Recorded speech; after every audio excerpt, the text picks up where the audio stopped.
पूर्व प्रधानमंत्री चंद्रशेखर को भारत रत्न दिए जाने की मांग उठी है और मांग करने वाले हैं उनके करीबी पूर्व सांसद आनंद मोहन, जो कि हमारे साथ हैं बातचीत के लिए। आनंद मोहन जी, आपने कल एक कार्यक्रम किया, उस कार्यक्रम में आपने मांग की कि चंद्रशेखर जी को, पूर्व प्रधानमंत्री जी को भारत रत्न दिए जाने की मांग आपने की है और कहा है कि संसद में इस मसले को उठाया भी जाएगा। बेशक चंद्रशेखर जी का व्यक्तित्व बिल्कुल विरल है, अकेला है, अद्भुत है। उनका संपूर्ण जीवन गांव के लिए, गरीब के लिए, किसान के लिए, मजदूर के लिए, समाज के अंतिम पायदान पर जो अंतिम जन है उनके लिए समर्पित रहा और वो समाजवादी विचारधारा के प्रवर्तक रहे, पुरोधा रहे। उनके जाने से समाजवाद का एक आधार स्तंभ ढह गया, मैं ऐसा मानता हूँ। समाजवाद का जो इस देश में स्रोत था वो सूख गया, मैं ऐसा मानता हूँ। और आज जो भारत रत्न जिन लोगों को दिया जा रहा है, मैं किन्हीं का अनादर करना नहीं चाहता। वो सभी बड़े थे, सभी महान थे, सबका देश के प्रति योगदान था, लेकिन मैं ऐसा मानता हूँ कि चंद्रशेखर जी का योगदान उनमें किन्हीं से भी कमतर नहीं था। अपनी इस मांग में 17 वर्षों तक उनकी अनदेखी हुई, तो ये चूक नहीं है, ये भूल नहीं है, उस विराट व्यक्तित्व के प्रति नाइंसाफी है। अपनी इस मांग में क्या आप और भी लोगों को शामिल करेंगे, उनके परिवार के लोगों को भी शामिल करेंगे? क्योंकि नीरज शेखर खुद बीजेपी में हैं और बीजेपी सांसद रहे हुए हैं, क्या उनको भी शामिल करेंगे? देखिए, हम सबको न्योता देंगे, लेकिन चंद्रशेखर जी को सिर्फ परिवार की परिधि में नहीं रखा जा सकता। ये उन लोगों के विवेक पर है। जैसे कल मैं आयोजक जरूर था, लेकिन मैं सबसे पीछे बैठा हुआ था। आप पूरी तस्वीर में कहीं आनंद मोहन को मंच पर नहीं देखे होंगे। अंतिम में लोगों ने एक वक्ता के तौर पर मुझे बुलाया, तो मैं गया बोलने के लिए कुछ क्षण के लिए। और एक और बात हुई कि जब पंकज शेखर जी आए, नीरज शेखर जी के बड़े भाई, तो वो मेरे साथ बैठे हुए थे। लोगों को पता नहीं चला और मैं कहता रहा कि आप मंच पर जाएं। उन्होंने कहा कि हम आपके पास ही ज़्यादा सुविधाजनक स्थिति में हैं, कंफर्टेबल पोजीशन में हैं, इसलिए मुझे आप यहीं रहने दें। हमसे पूछा कि क्यों आप क्यों नहीं गए मंच पर? तो हमने कहा कि मैं तो एक कार्यकर्ता हूँ, सिपाही हूँ चंद्रशेखर जी का। नेताओं को हमने बुलाया है, वो लोग बोलेंगे, हम सुनने के लिए बैठे हुए, उनको सुनना है ना। तो कहा कि हम बस हमको भी यहीं बैठना है, और वो घंटों मेरे साथ रहे। ये विज्ञापित नहीं हुआ, लोगों की जानकारी में कम आई, दर्शकों और प्रेस दोनों को, लेकिन वो आए तो हमने मना तो नहीं किया। नीरज जी को हमने कहा था कि आप आए, वो कल व्यस्त थे। उनके यहाँ जो कार्यक्रम होता है समाधि स्थल पर राजघाट में, हम साथी थे, बल्कि सबसे पहले मैं पहुंचा वहाँ, 5:45 बजे में पहुंच गया।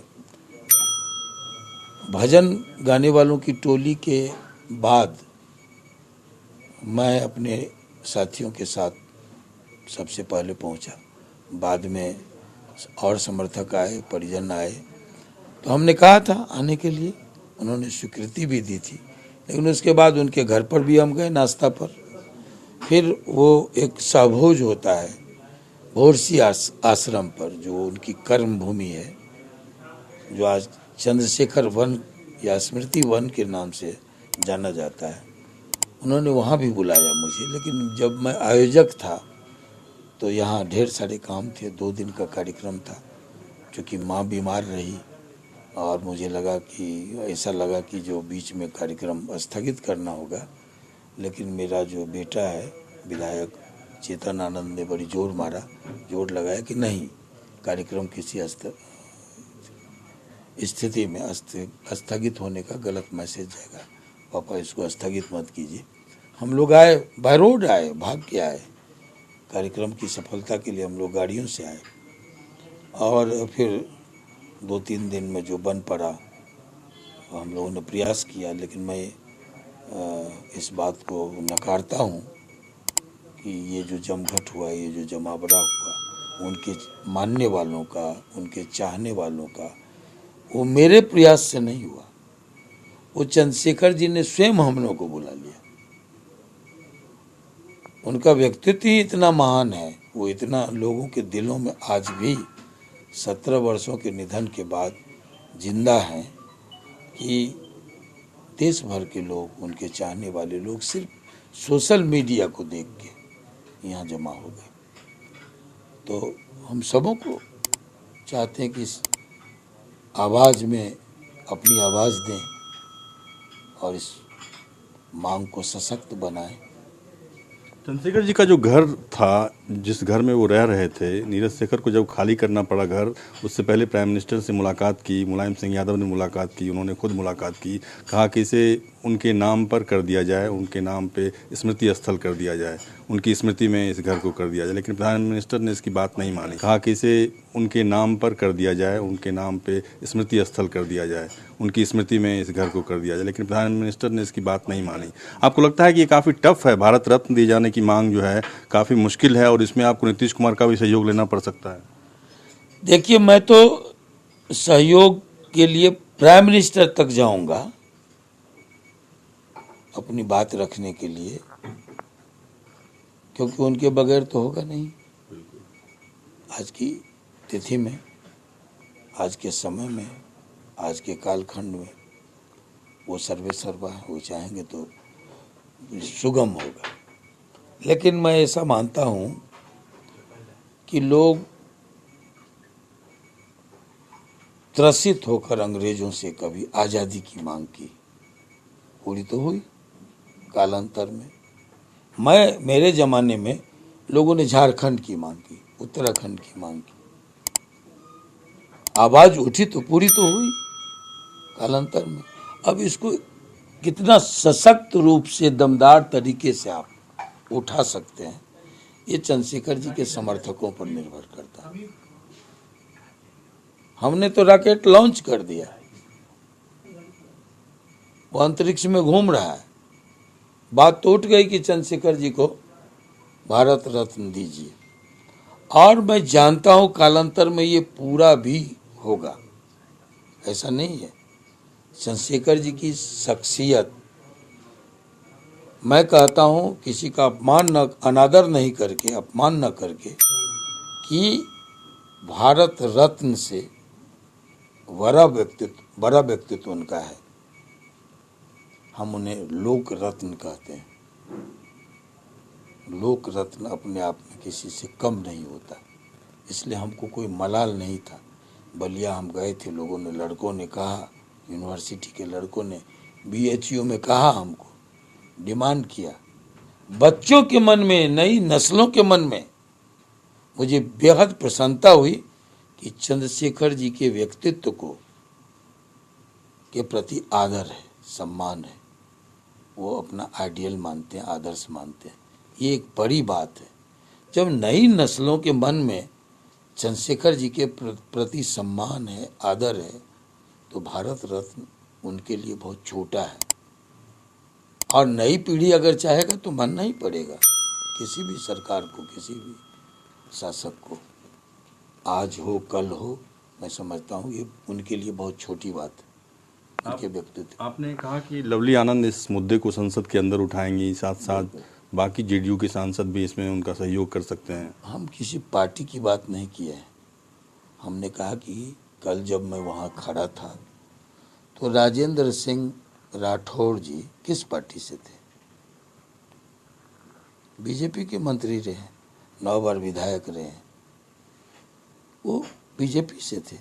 वहाँ कांग्रेस के लोग थे, वहाँ समाजवादी लोग थे, वहाँ कम्युनिस्ट विचारधारा के लोग थे, वहाँ अगर राम बहादुर राय जी थे, तो आप हमसे बेहतर जानते हो, संघ परिवार से जुड़े हुए हैं। अगर आप उपसभापति हैं हरवंश जी, तो प्रेस के अलावा जेडीयू के सांसद हैं राज्यसभा के, तो चंद्रशेखर जी के व्यक्तित्व के सामने पार्टियों की परिधि छोटी हो जाती है। इससे ऊपर उठ करके सबों के मन में है कि उनको भारत रत्न मिले। हमने कहा है कि वर्तमान जो सत्र, आगामी जो सत्र है, मानसून सत्र, उसमें लवली आनंद तो उठाएगी इस सवाल को। उसके अलावा अन्य सांसदों से भी हम लोग अपील करेंगे और उस सत्र के दौरान जंतर मंतर पर एक व्यापक धरना हम लोग देंगे कि उनकी याद को ताज़ा करते हुए, नई पीढ़ी को उनके बारे में बताते हुए, क्योंकि चंद्रशेखर जी का व्यक्तित्व अपने समय के युवाओं का मार्गदर्शन तो किया, आने वाली नई पीढ़ी के लिए भी वो प्रेरणा स्रोत है, वो आदर्श है। तो ऐसे में मैं सत्रावसान पर, जिस दिन सत्र का अंतिम दिन होगा, मेरी इच्छा है, अभी ये तय नहीं हुआ है, मेरी इच्छा, प्रबल इच्छा है कि उस दिन हम लोग चंद्रशेखर जी के समर्थकों की मीटिंग बुला के, चाहने मानने वालों की मीटिंग बुला के एक डेट तय करेंगे सत्र शुरू होने के बाद, और सत्र के अंतिम दिन हम लोग जंतर मंतर पर एक प्रतीकात्मक धरना देंगे। और धरना छोटा नहीं होगा, बड़ा धरना होगा। और हम लोग डेलीगेशन लेके उनके चाहने वाले जो विभिन्न दलों में हैं, सबों के साथ प्राइम मिनिस्टर से मिलेंगे। वो एक संवेदनशील व्यक्तित्व के मालिक हैं।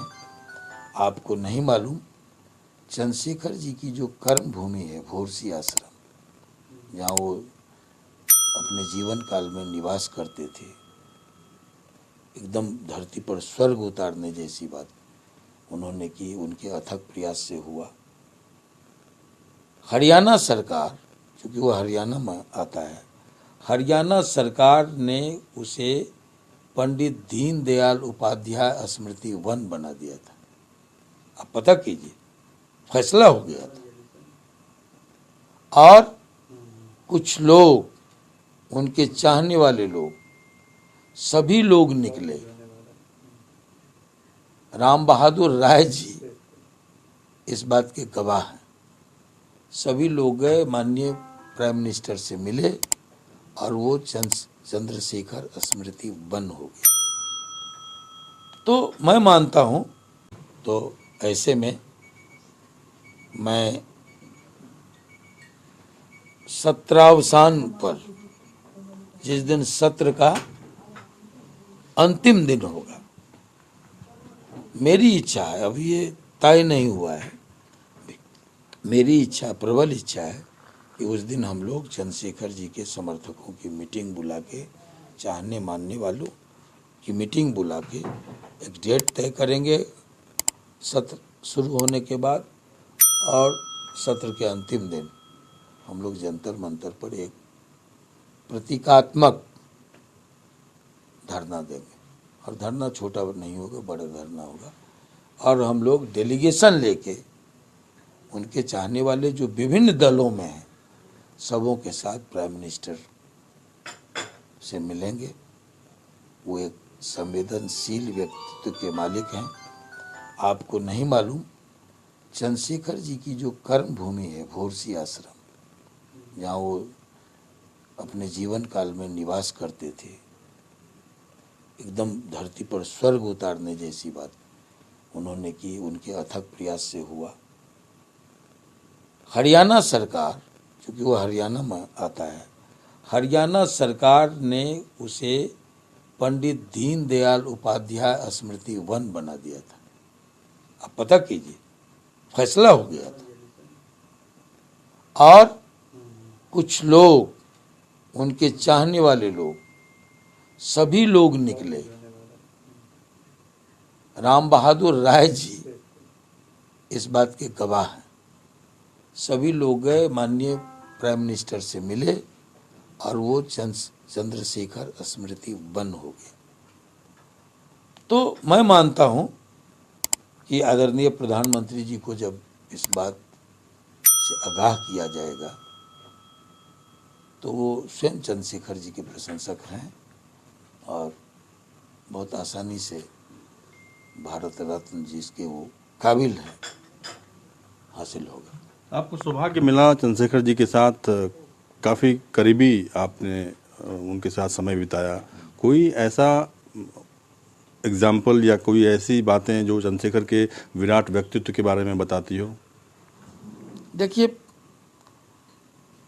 जब कांग्रेस ने उनको समर्थन दिया था, हम विधायक थे, तब भी हम उस बात के गवाह थे। और जब अकारण कांग्रेस ने अपना समर्थन लिया और उनका अंतिम दिन था बतौर प्रधानमंत्री, तब मैं संसद में मौजूद था, दर्शक दीर्घा में। कल राम बहादुर भाई ने कल की मीटिंग में इसका जिक्र भी किया। हम लोग गवाह थे कि राजीव गांधी जी अपोजिशन, बतौर अपोजिशन लीडर सामने बैठे थे और प्राइम मिनिस्टर चंद्रशेखर जी अपनी जगह बैठे थे। शरद पवार जी इधर से, मुलायम सिंह यादव जी वगैरह उधर से, उनके जो दोस्त थे उधर से स्लिप जाता था। और जब स्लिप जाए राजीव जी का, और राजीव जी परेशान थे, तो वो स्लिप को बगल में रखते जाते थे और चंद्रशेखर जी के चेहरे पर कोई शिकन नहीं था। वो जो स्लिप जाता था वो ये था कि हम समर्थन पुनः आपको देंगे, आप इस्तीफा न दें। और चंद्रशेखर जी स्लिप को बाहर रखते गए। एक वक्त आया जो खड़े हुए, अपना संबोधन राष्ट्र के नाम उन्होंने दिया और उसी में उन्होंने कहा था, चमन को सींचने में पत्तियां कुछ झड़ गई होंगी, यही इल्जाम है मुझ पर चमन से बेवफाई का, जिन्होंने रौंद डाला इस चमन को अपने पैरों से, वही दावा करें इस चमन की रहनुमाई का। ये सब था, ये पंक्तियां थी। और उसके बाद प्रतिपक्ष से तंज कसा गया कि इतिहास में, भारतीय लोकतंत्र के इतिहास में चंद्रशेखर जी सबसे कम अवधि के लिए प्राइम मिनिस्टर के रूप में याद किए जाएंगे। चंद्रशेखर जी ने तपाक से जवाब दिया और उन्होंने कहा कि एवरेस्ट पर लोग घर बनाने नहीं, झंडा गाड़ने जाते हैं। ऐसे साहसिक व्यक्ति का नाम चंद्रशेखर था। मुझे दूसरी घटना याद आती है कि ये जो ऑपरेशन ब्लू स्टार था, जिस पर स्वर्ण मंदिर पर हमला किया गया आतंकवादियों के खिलाफ, उसके पहले चंद्रशेखर जी ने बार बार इंदिरा जी को आगाह किया और उन्होंने कई विकल्प सुझाए। ये मेरा जो गांधी कैक्टस के फूल है, एक पुस्तक है, उसमें आलेख है मेरा। तो उन्होंने बार बार कहा कि दूसरे कई विकल्प हैं, आप ऐसी ऐतिहासिक गलती ना करें। ऑपरेशन ब्लू स्टार हुआ तब जब वाहवाही हो रही थी पूरी दुनिया में, इंदिरा जी की, तब उन्होंने कहा कि ये ऐतिहासिक गलती हुई है और देश को इसका खामियाजा भुगतना पड़ेगा। जो लोग सिखों के इतिहास को नहीं जानते हैं वही ऐसी गलती कर सकते हैं। वो एक बहादुर और जिद्दा कौम है, चंद्रशेखर जी ने कहा। भारतीय लोकतंत्र के इतिहास में चंद्रशेखर जी सबसे कम अवधि के लिए प्राइम मिनिस्टर के रूप में याद किए जाएंगे। चंद्रशेखर जी ने तपाक से जवाब दिया और उन्होंने कहा कि एवरेस्ट पर लोग घर बनाने नहीं, झंडा गाड़ने जाते हैं। ऐसे साहसिक व्यक्ति का नाम चंद्रशेखर था। मुझे दूसरी घटना याद आती है कि ये जो ऑपरेशन ब्लू स्टार था, जिस पर स्वर्ण मंदिर पर हमला किया गया आतंकवादियों के खिलाफ, उसके पहले चंद्रशेखर जी ने बार बार इंदिरा जी को आगाह किया और उन्होंने कई विकल्प सुझाए। ये मेरा जो गांधी कैक्टस के फूल है, एक पुस्तक है, उसमें आलेख है मेरा। तो उन्होंने बार बार कहा कि दूसरे कई विकल्प हैं, आप ऐसी ऐतिहासिक गलती ना करें। ऑपरेशन ब्लू स्टार हुआ तब जब वाहवाही हो रही थी पूरी दुनिया में इंदिरा जी की, तब उन्होंने कहा कि ये ऐतिहासिक गलती हुई है और देश को इसका खामियाजा भुगतना पड़ेगा। जो लोग सिखों के इतिहास को नहीं जानते हैं वही ऐसी गलती कर सकते हैं। वो एक बहादुर और जिद्दा कौम है, चंद्रशेखर जी ने कहा।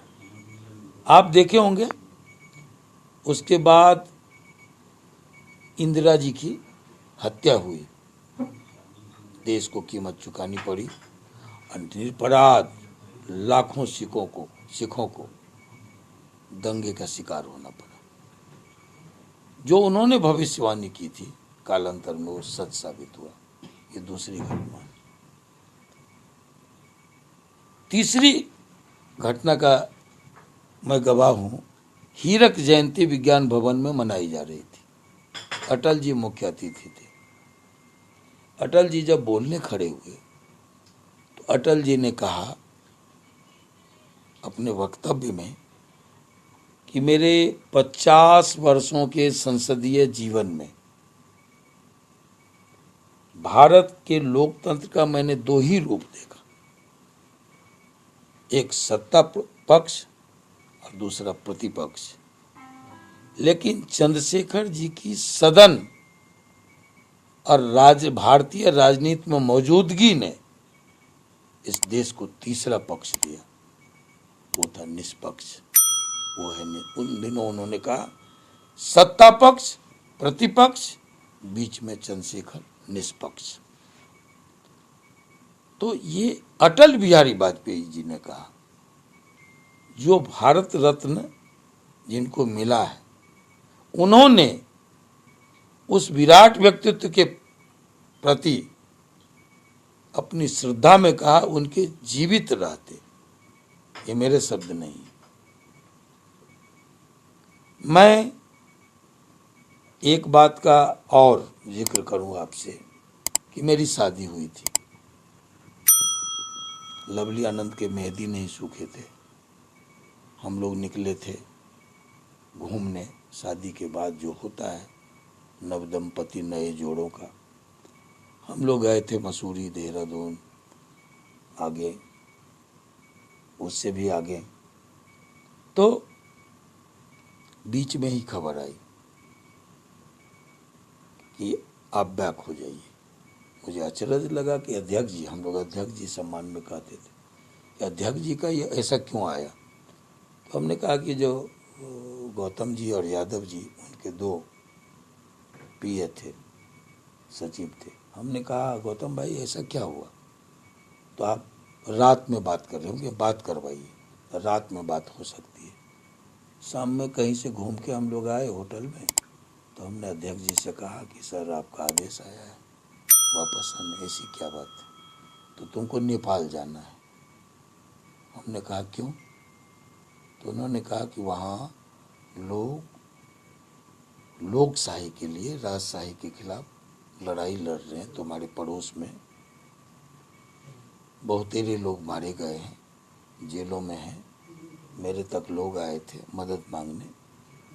तुम वहाँ प्रभावी हो, तुम मेरी मीटिंगें लगाओ नेपाल के अंदर बॉर्डर के इलाके में और नेपाल के तराई इलाके में, हिंदुस्तान में, जहाँ से मैं, अगर मुझे जाने नहीं दिया नेपाल, तो उन इलाकों में जो बॉर्डर का इलाका है वहाँ से मैं उनकी मदद करूँगा, नैतिक साहस दूंगा, ताकत दूंगा। मैं सभी जगहों पर बॉर्डर के इलाके में 4-5 मेरी मीटिंगें, हमने मीटिंगें सजाई, लगाई, और चंद्रशेखर जी हजारों लोगों के बीच में पहुँचे।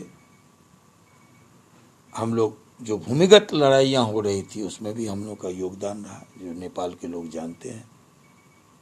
और जब लोकशाही आई, लोकतंत्र आया, तो नेपाल के लोगों ने सम्मान और प्यार में उन्हें कहा नेपाल का गांधी, नेपाली गांधी। अपने देश में ही नहीं, जहाँ भी लोकतंत्र की लड़ाई हुई, जहाँ भी अन्याय के खिलाफ आवाज उठाने की बात हुई, अंतर्राष्ट्रीय स्तर पर चंद्रशेखर जी खड़े मिले। धन्यवाद। उनसे बातचीत कर लिए थे पूर्व सांसद आनंद मोहन, जिन्होंने विस्तार से अपनी बातें बताई चंद्रशेखर जी के बारे में और कहा कि आखिरकार भारत रत्न चंद्रशेखर को क्यों मिलना चाहिए। कैमरा पर्सन दीपक दुबे के साथ रमन कुमार, दिल्ली न्यूज़ 24।